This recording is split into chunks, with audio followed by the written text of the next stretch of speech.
Hey guys, I'm Amanda, and I know you don't typically see cooking videos here on the Lowe's channel, but today I'm excited to bring you 3 recipes using Miracle Grow and Bonnie vegetable and herb plants that you can find at your local Lowe's. As a cook, I'm passionate not only about food, but where my food comes from. I love that Lowe's offers a wide variety of chef-inspired plants that I can fill my home garden with. Each spring, I plant a raised garden bed, and I love creating it with my daughters and showing them the wonder of homegrown food. These Bonnie Foodie Fresh vegetables and herbs are also a great way to add flavor to any dish. So let's get started with these recipes. So first, let's do a twist on a traditional salsa and do a strawberry salsa. So first up, I'm gonna go ahead and chop all of my vegetables. Let me grab these strawberries. So what's the most important thing when you're making a salsa is to chop everything the same size. When you grab kind of a chip and a bite of salsa, you want all of those flavors just in one bite. So we're gonna start just by chopping these strawberries. And then after the strawberries, we're gonna add in a cucumber. So into this bowl, let's add those strawberries that you just chopped up, followed by the chopped cucumber. I'm gonna add in a little bit of minced red onion, some jalapeno, and you can make this as spicy or as mild as you want. And then some chopped up cilantro. We're gonna top that with a little bit of lime juice and then a pinch of salt. Strawberries are really easy to grow at home. You can plant them in just about anything. Just make sure to clip the runners. That way it'll keep the plant nice and tight and encourage lots of fruit to grow. This recipe is super adaptable. If you don't have cilantro or want to use another herb, basil would be delicious, parsley, and even mint in here. If you want to try other vegetables, cucumbers could be swapped out with fresh zucchini. The possibilities are endless, and it's just delicious. So give strawberry salsa a try. So next we're gonna do a springtime flatbread. It's basically a pizza with a salad on top, and I'm totally here for it. So first up, let's go ahead and caramelize some onions. So the base of this flatbread is caramelized onions, and I'm such a fan of caramelized onions. It's such a great way to add a ton of flavor to whatever you are cooking. So on the stovetop, I've got a little bit of olive oil. We're just gonna add those onions right on in, along with a little bit of salt. So it'll take about 35 to 45 minutes to caramelize these onions, just depending on how thinly they were sliced. But you wanna make sure you go low and slow on these onions, and they'll turn into this gorgeous golden brown color that is just delicious and savory. So they're golden brown and smell incredible. Let's pull them off the stove. So let's go ahead and chop the zucchini and the carrot. They're gonna go on top of the flatbread.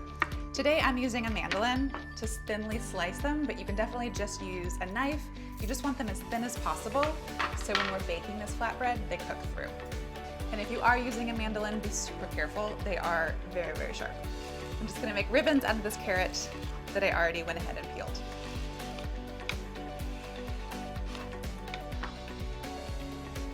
I just think they're beautiful, kind of thin ribbons that can go on top of the flatbread and add some color and texture. Next, let's do a zucchini. Same thing, same thickness, just thinly slice it. So next, let's make this basil vinaigrette. It's filled with fresh, delicious basil, and it's just a drizzle on top of the flatbread. So into a blender, I'm gonna add, obviously, a ton of fresh basil, a little bit of white wine vinegar, a shallot, and then just 1 clove of garlic, along with a large pinch of salt. Then we're gonna throw in some olive oil. If you don't have a blender, you can definitely do this by hand. Just chop up the shallot, the garlic, and the basil really finely.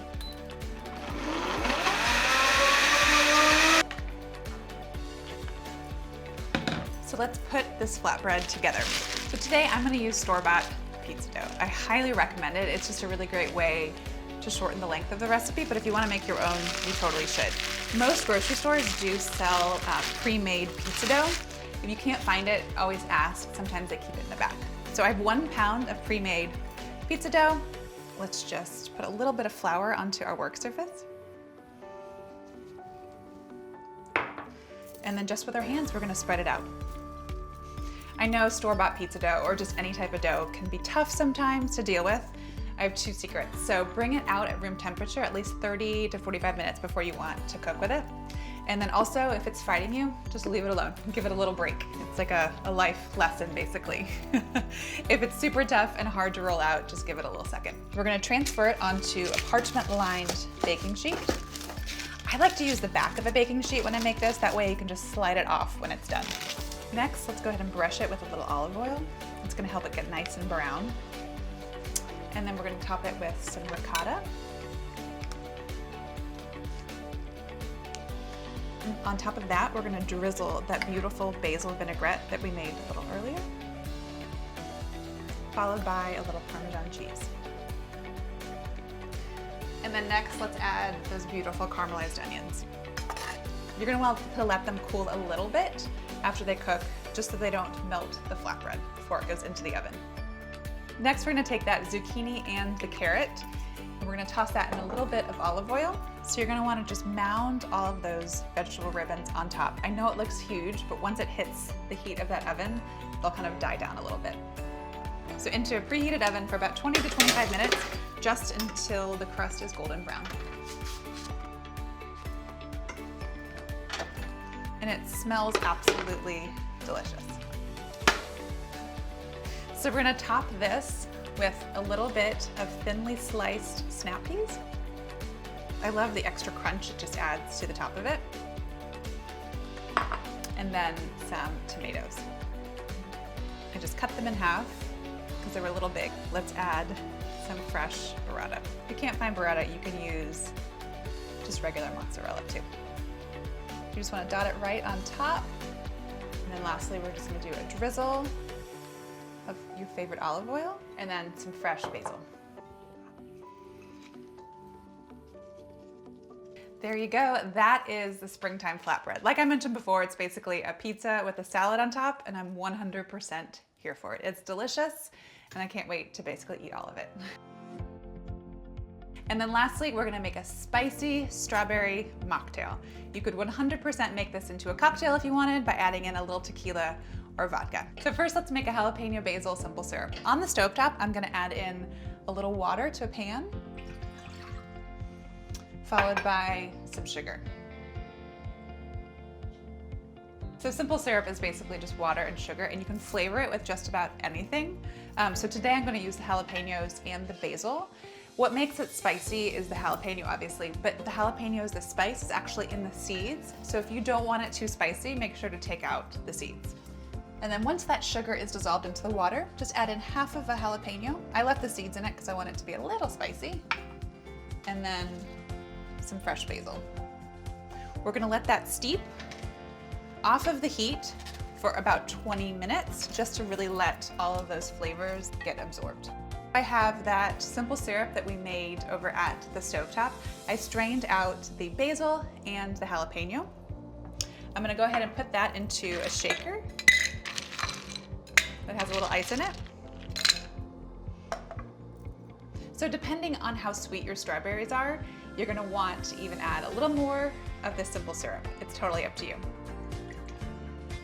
We're gonna follow that by just some blended strawberries. So I literally just took strawberries, threw them into a blender, and blended them up to puree them. And then some lime juice, followed by a couple leaves of fresh basil. Put the lid on top, and I am definitely no sort of bartender, but just give it a shake.